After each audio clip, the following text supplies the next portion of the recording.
What little thing would you make illegal just because it pisses you off?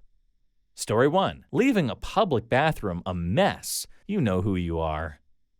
Reply 1. I'm currently a janitor for public washrooms, and people are absolute frickin' animals. You know how people say everyone should have to work retail for 1 year? No, everyone should have to clean a public washroom for a week. 1 week is enough for people to get the picture, trust me.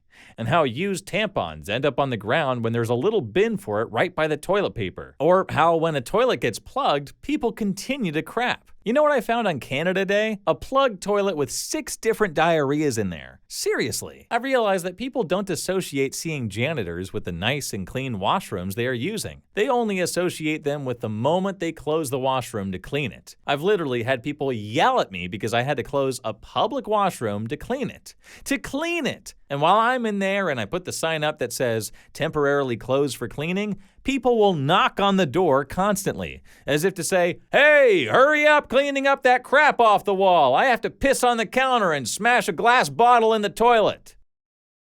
Story 2. Websites asking me to subscribe to their newsletter immediately after I visit them for the first time, without even having the chance to look at their content. Reply 1. You've spent 1.8 seconds on our site. Would you mind taking a survey? Reply 2. It could be even worse when you have to sign up for free to see what was referenced in my search query. Reply 3. Cherry on the top is when they ask you to install their stupid app when you visit their site from mobile. Story 3. Pop-up and on-click ads. Especially hate the on-click ads. That crap just gets way annoying. I get it. It's the price I have to pay for not being able to afford to watch the series legally. But putting 7 on-click ads on the play button is just cruel. The worst is when you intend to click something but miss by a few pixels and wind up clicking into ad hell. Last time I did that, I got into an ad trap that was the worst thing ever. Text-to-speech audio, epilepsy graphics, a dialogue that prevented closing the window, then did a refresh to prevent Chrome from detecting that it was continuing to pop up window-closed dialogues, flickered between windowed and full-screen modes. I had to kill all the Chrome processes from the task manager to find the right one to silence that bullcrap. I want to kill whoever is responsible for those kind of ads, and I'm pretty sure no jury in the world would ever convict me. Reply 1. Or when you intend to click something and then an ad at the top of the page finishes loading, moving what you are about to click on. Oh yeah, I totally hear you on this one. Pop-up and on-click ads are the bane of our online existence.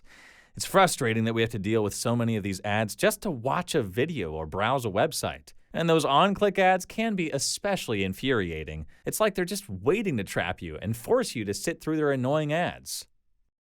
Story 4. Letting your small children make noise and being unattended inside the movie theater during a movie that they can't appreciate, understand, or shouldn't watch. Don't take your 7-year-olds to see Puss in Boots if they can't be quiet or sit still for frick's sake.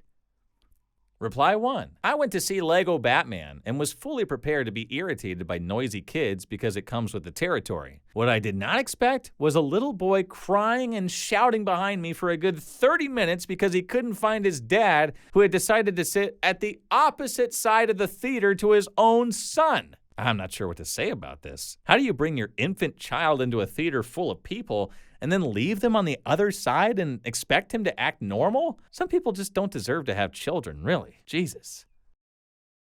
Story 5. Designing an ad so that the X to make it go away is really just a facade to make you click on the ad. Story 6. People that stop their cars to have a conversation with someone on the street or in another car, especially when there is no way around them. Well, that's why the horn was invented. Just hold it until they get annoyed and move. Story 7. Bringing babies to movie theaters. Reply 1. I saw a post once that mentioned some movie theaters do parent-baby screenings of movies or something, where people can bring kids and infants to movies, and it's cool because that's what the screening is for. Really wish that was a regular thing. Reply 2. They do this in a cinema in Liverpool called Fact. Also do screenings for autistic kids. You also get to sit on couches instead of chairs and take tea or alcohol in. Reply 3. I went to a midnight premiere for The Dark Knight with my older brother, and some guy sitting probably 20 seats away from us brings a 6-month-old. The child started crying about 30 minutes in, and he would not walk out. If you think it's okay to bring an infant to a movie premiere and then don't walk out to calm your child in the lobby, then you are a real selfish piece of crap. I really want to sympathize with parents on this one, but damn it, there's nothing worse than a screaming baby in a quiet room. It's almost like we're designed to react to it or something. Story 8. I know that a lot of people will be able to relate to this one. When you sneeze or sniff a little and your mom starts telling you that you got sick and brags how you should have listened to her about wearing warmer clothes and not drinking cold stuff. Like it seems that she just thinks of the most random reason and says it just to annoy me. Story 9. People not letting people off the subway or out of elevators. Reply 1. When you're getting off the subway, I just keep walking through them while yelling, "I have to get out before you get in. That's how this works." And it usually helps. They move and stare at you like you did something wrong and not them. Like, geez, learn some manners for God's sake. I'm not sure why they do that. Like, do they fear that they won't get into the subway or elevator in time or what? Just let me get off so you can get in, you idiot. Story 10. People continuing to explain something to me after I've said, "I know," at least thrice. Reply 1. My old roommate was a really heavy drinker, and he'd always go into the same collection of stories when he was trashed. "You've told me this," did nothing. He'd still tell the entire story. After 2 years, there were stories I'd literally heard 8 to 12 times. It was a relief to move. Reply 2. Or people explaining something to you without checking to see if you already know said thing. Story 11. Grocery store shoppers that leave their cart in the middle of the aisle so no one can pass by as they bend over to read labels. They seem oblivious to others trying to get by and don't take the hint when a shopper makes a sound to get their attention. Reply 1. When I moved to a new city, I was pleasantly surprised to see that when people leave their carts in the middle of an aisle, other people will just move the cart, either by hand or with their cart. None of the awkward waiting, and if the person's nearby, the right amount of shaming. Oh, I hate when people do this to me. Sometimes when I'm really annoyed, I just ram into them in their cart with my cart, and then apologize. Story 12. The type of people who can never just admit they screwed up. Doesn't matter how small the mistake is. When confronted, they always have an excuse or a story. Just frickin' say, "I'm sorry," and move on. I don't need an essay on why you did what you did. It's not that big of a deal. Reply 1. I know someone that refuses to ever accept they were wrong, let alone apologize for it. They are infallible, and it's so frustrating. Safe to say, we don't talk much anymore. Reply 2. I've had bosses like this. They accept zero responsibility. It's not even them explaining why they did. It's always how and why it's someone else's fault. Story 13. People who act like they're more important than everyone else when getting off a flight. People who lose all common courtesy while traveling. Oh, and this reminds me of this one time I came home from a business trip. This lady just cuts me off and starts explaining how she should be able to cut me off to get off the damn plane first. It's like, you old hag, I don't care. Just stop talking. You don't need to explain to me why you need to cut me off, especially if you're going to take 10 minutes to explain to me why you need to get off the plane first. Like if you had just said, "Explosive diarrhea, out of my way," that would have been more effective whether it was true or not, and people would get it. Ugh, I totally know what you mean. It's so frustrating when people act like they're the only ones on the plane and have no regard for common courtesy or basic manners. It's like they think they're entitled to special treatment just because they're in a hurry or have somewhere to be. Story 14. The fitted sheet coming off the mattress in the middle of the night. It's like an alarm clock that's going off right next to my ear. Impossible to ignore. I can't fall back to sleep unless I put the sheet back on. Story 15. Banana threads. You know those tiny cords between the banana and its skin?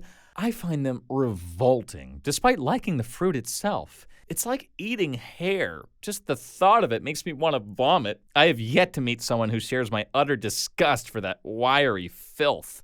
Yeah, I can totally feel ya. For example, I need to peel off all the little white thingies from a mandarine before eating it.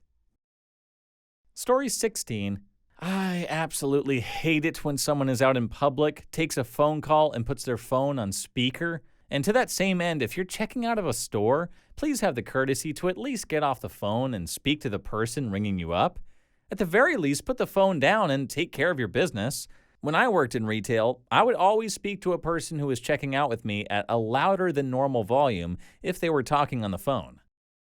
Story 17. Being rude to service people. Why would anyone ever do that? It's baffling.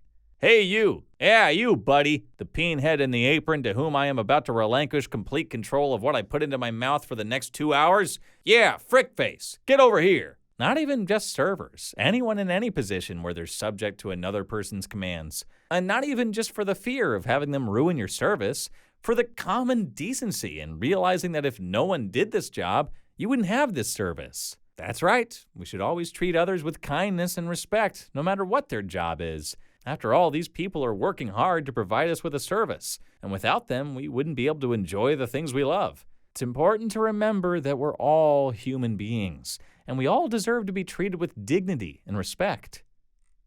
Story 18. Ask your doctor about prescription medicine commercials. As someone from the UK, I love these things. We don't have them here for fairly obvious reasons, and I never believed they were actually real until my American girlfriend showed me some on YouTube. It's insane. They're literally going, "Are you dying? Is it bad? I bet it's bad. Wouldn't you like to be better? Well, give us your money and maybe you will." And also the disclaimers in the end. Don't use if you are pregnant, have high blood pressure, allergic to this and that and those, take any other medication or supplements, are old, are young, eat spaghetti at least once a week. Side effects are the funniest part. Side effects might be headaches, random passing out, diarrhea, cancer, sudden hate for everything purple, hearing loss, blindness, loss of half your IQ, loss of the will to live, loss of your firstborn, etc.